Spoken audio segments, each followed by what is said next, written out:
Hello, my name is Miriam van der Valk and I'm a philosopher from Sweden. I'm talking to Dyonne here from Holland as usual, and today we have a guest, Cliff Wigtill from the US. Hmm. Our constant topic is personal development, and today we're going to talk about trust. And Cliff has some really interesting things to say. We listened to a talk by Cliff the other week, Enochian magic. It was so fabulous. Yeah. Trust and Enochian magic, whatever you're going to say it. Sure. Well, I was given I was thinking about this a few different ways, and a couple of things came up, a couple of pop cultural references before we get too deep into the esoteric here. Yeah. And the first is the original Aladdin movie from the 90s, where he holds out his hand to Jasmine and he says, "Do you trust me?" And she says Oh. yes, and he takes her on this magic carpet ride, and it's all very beautiful and wonderful. And then I think about the movie that preceded that, which is the 1989 Batman, where Joker throws all this money into the air to the people of Gotham, and he says, "Hubba hubba, money, money, money. Who do you trust?" And they're all very happy to get to take that money Oh. just before they get gassed. And then finally, I was, yeah, that's right. Can't forget that. Yeah. And I was, and well, at any rate, we can start with those two ideas, and then of course, recently the topic of vaccines and whether or not they can be trusted, or whether or not we can trust other people to wear masks and protect each other from this Mm. horrible disease right now. Because hey, if we're going to go big on this topic of trust, let's go big. So all of Mm. these things, and I realized that money is held together by trust. We all trust each other to continue, to say this is, if I give you this money, then you will do this. And if I give you this money, I will give you this, that sort of thing. And we trust that the money has worth. We trust it not to go too high or low, not to inflate or Mm. deflate. And also, I was thinking about how, if you trust one another, then one person can sort of help the other person. And then finally, but then there's also that downside, right? I talk about the Joker gassing people, and also, they get the money at first, but then it turns out that he betrays them. And also, Mm. then this topic of the of COVID, and can we trust each other to not harm each other? And I think this issue about like what we know, I know this person, so therefore I detect this pattern of behavior that they Mm-hmm. have, Mm. and therefore now that I've detected this pattern behavior, I can reliably predict, so there's a bit of foresight to this person's behavior. But there's also that emotional component too, isn't there, which says that I'm not going to be hurt in my right here Mm. in my heart based on what this other person does, and Wow. I'm not going to feel pain as a result of what they do. So I feel like all three of those, this behavior, this thinking, and this issue of pain and how we try to protect ourselves from it, they all seem core to me. But that's just like my opinion, man. So what do you both think? Well, the first thing that comes up immediately is that the trust amongst people, what you talk about, is the unwritten bond that can only be earned or created by going through life experiences and see how one another shows up in your life. That's the trust that's earned and built. And the other trust, what you say with the government, or like the written rules in a way that we have, like a monetary system, or because it's in the law, the constitutional law. Well, that's immediately something. When you look at now, with let's immediately jump in there with COVID. I know for a fact that there's a bunch of people starting a kind of Nuremberg trial all over again, on how certain countries are not going according to the constitution, in terms of forcing the vaccine maybe, and not forcing like physically, but by taking away freedom more and more, with more lockdown, or with more this, and or you're not allowed to travel, or sure, you don't have to take the vaccine. However, then you cannot travel, then you cannot go to the gym, or you cannot do this and that. So It's like you're actually will be held hostage in your house then if you don't take the vaccine. So, and how is that for trust or freedom? And yeah, what kind of system are we living in? I mean, I don't say I see it entirely that way, but I see a tendency that this is going on. And yeah, so you bring a very, very heavy, intense topic, but I love it. Yeah, thank you for this, Miriam. Yeah, I'm thinking about this a Swedish word, tillit, which is usually translated both as trust but also as faith. So it's something that you put your lit till, you put your trust in something, and it's a kind of faith. And then I'm thinking about this quote that I'm sure I said it several times before, but it's faith isn't believing, faith isn't hoping that God will help. It's knowing that help is underway. So this is the kind of state of mind that is required for trust. You know, to see that not to jump like off the cliff and believe that the angels will catch you, but also in the same way to jump off the cliff and to believe that you will be caught in something that you like a reflective trust. It sort of requires something of you.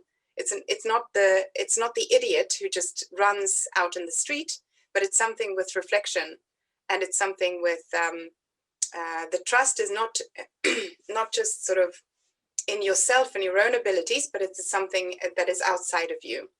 So there's like a relational aspect. It's something in me trusts something else outside in the world.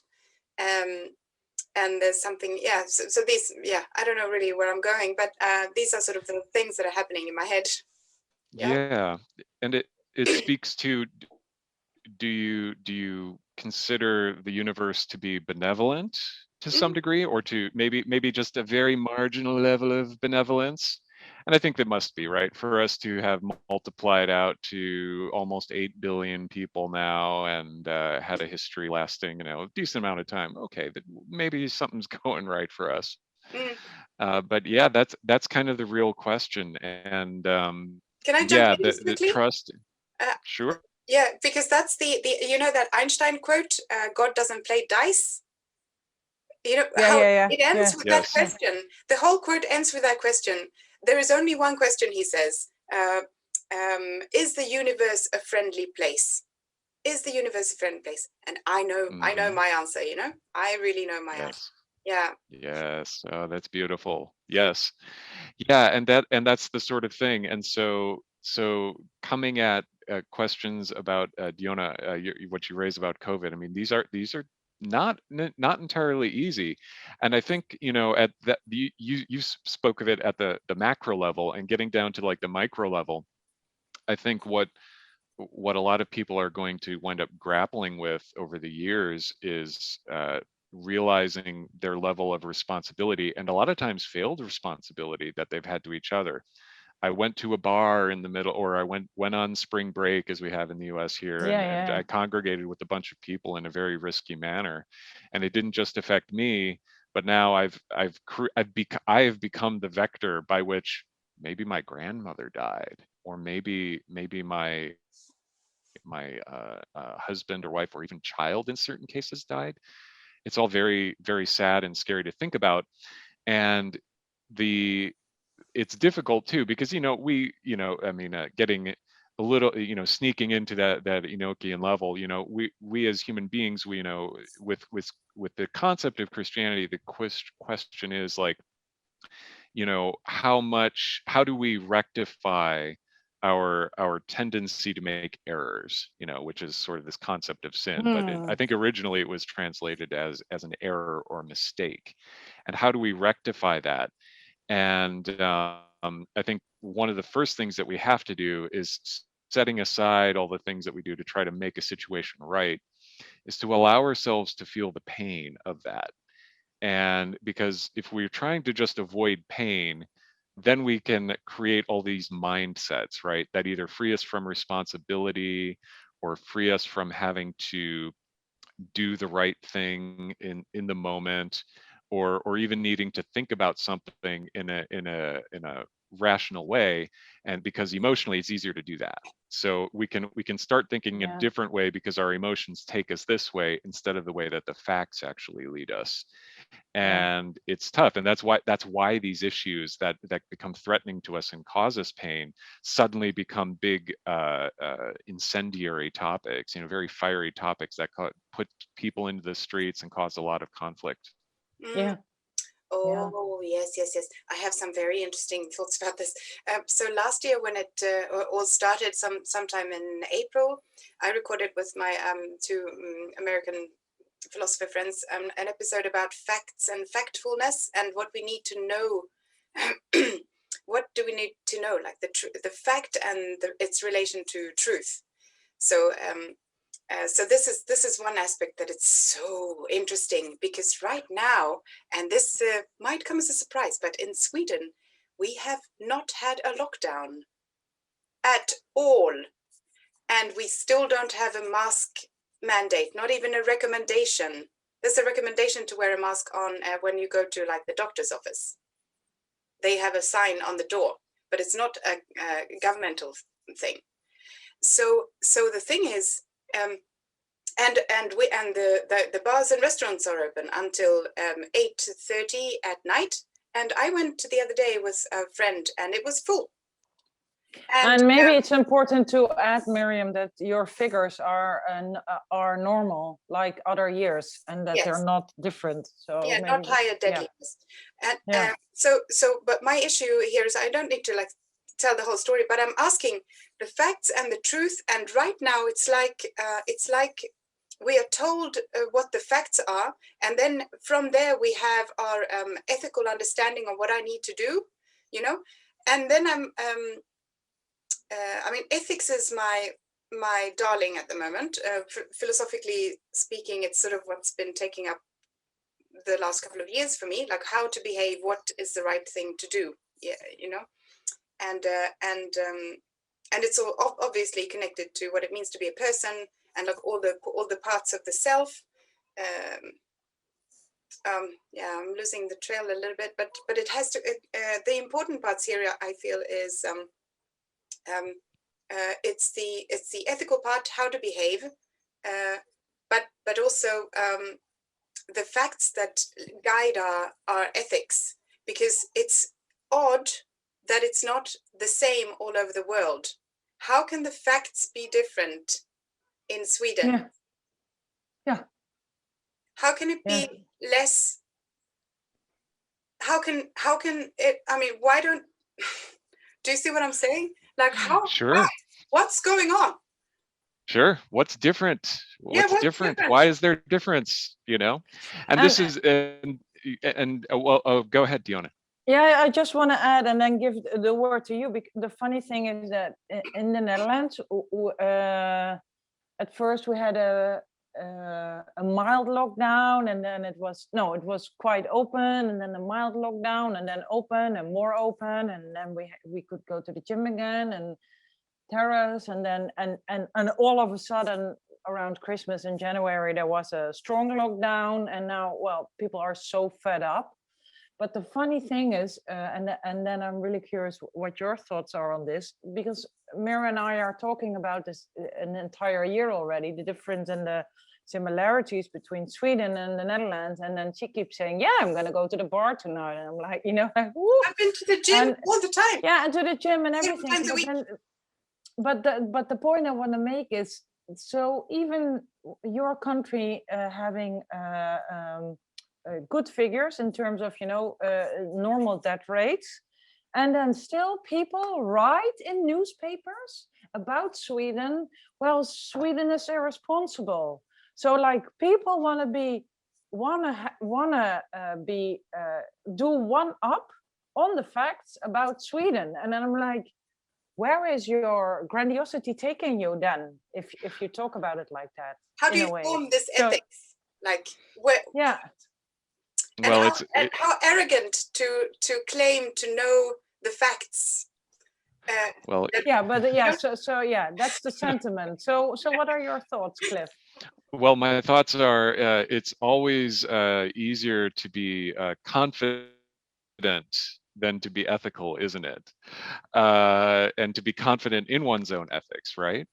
And so so this is the issue of the heart, right? And so this is why I tend to think about, like, confidence. It can come from one of two places, right? One is completely avoiding an issue and Yeah, yeah, completely not thinking it through or trying to seek simple answers, and the other could be because something is already very simple and you're already there, right? yeah, And then it's sort of that big in between. It's like, okay, then I guess the next best kind of confidence is, well, I know it's complicated, but I have a path that's simple, or may seem complicated to some, but I'm going to be okay with that, and so that can sort of, you can imagine that sort of fractally filtering down to various kinds of topics and issues.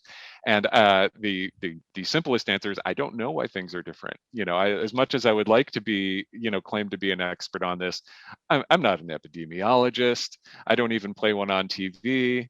I'm just a man who's doing his best to, like, say, okay, well, let me try to do what I think is best, Yeah. and try to use principles, thinking about how things may be different for other people, may be different in different countries, or from people of a different background, and really understand that the different kinds of experiences that can bring one pain may lead others people to have different levels of trust, and that as long as I, seek to understand where they're coming from, and Mm, maybe try to get them to trust me a little bit, so I can understand them a little bit more, so that way, when I understand them, I can be kind towards them in a way that thereby elicits more trust in yeah. me. Yeah. And that's sort of the best that each other, isn't it? Mm, I think I don't this know, is, maybe. yeah, I guess this is like the heart of ethics, really. Like, what kind of person do you want to be, and how do you want to listen to other people? Because no wise person throughout history would have said, if you're really ethical, you will tell other people what to do because you're right, you know?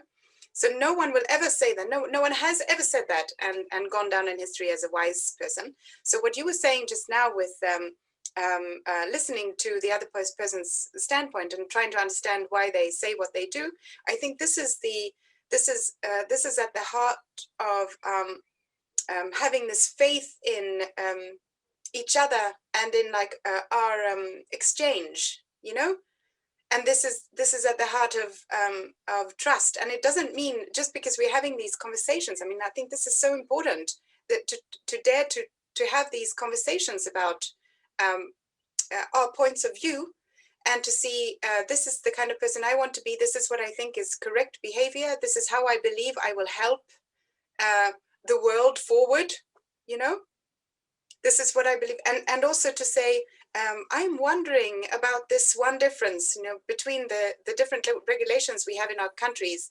And I'm wondering about, why does it seem that COVID is so isn't as dangerous in every country? What's going on with the story there? This is a question that we can talk about without anyone saying that I'm crazy, or that I'm a murderer, or I want to deliberately hurt other people, or this is so this the ethical conversation will allow for true listening and true dialogue, and, like, talking for a long time about these things without deciding on, like, whether the government's action was right or wrong. But we can have these conversations anyway. We can really talk about stuff. and It's I think fine. sorry, Mm, I believe what Cliff is saying is right. If you come from a place of trust and confidence, there's also a correlation to you have a more open mind, you have more headspace, you have more open-mindedness to come from a place of wonder and curiosity, instead of when you come from a place of fear or the need to that you have to understand, not for the curiosity's sake, but when you have the innate sense like, oh, I have to save myself, and you come from a place of fear, and then you need to shut something down, or you need to avoid it or deny it, because then the mind is so narrow, the headspace is so narrow, and then you cannot tolerate the freedom to think, and you don't have access to that part of the brain that gives you the space to think, because the access to the sense of trust and an attitude of confidence, where everything, if you're in a healthy setting for yourself in regards to a matter, then you can let it be and allow it, and you can look at it, and then you can inquire. But when that's all shut down, or when you're not capable of accessing that, well, then that thing occurs where you're so narrow-minded, and you go acting on your emotions, and you shut down the conversation, and you because become everything like becomes aggressive. black and white. Yeah, you become black and white, aggressive, arrogant, unethical, and it's not a good place. And this so But again, it's all coming from survival. It's in essence, it's like, okay, that entire conversation, because it is then probably perceived as life and death, it needs to be shut down, because then it assures survival. Then it creates for a being like, okay, I'm safe now, I made it out alive. Like making it out of that discussion, like shutting it down, that would say like, oh, okay, I made it, I'm safe, right? Yeah, we need to wrap up quite soon. Cliff has nicer word for this, but yeah. But I we think need to you like get ascend and transcend. We need to ascend and transcend, right? Yeah. Well, you mentioned, Miriam, wrapping it up. So, I mean, to me, I think that this all takes, inner heart work. Yes. Working on allowing oneself to feel certain emotions, maybe the uncomfortable ones, and allowing ourselves to feel some of the pain and all of that, so that our memory doesn't need to be overly biased in one way or in towards how we're feeling now or how we felt in the past. And that takes work.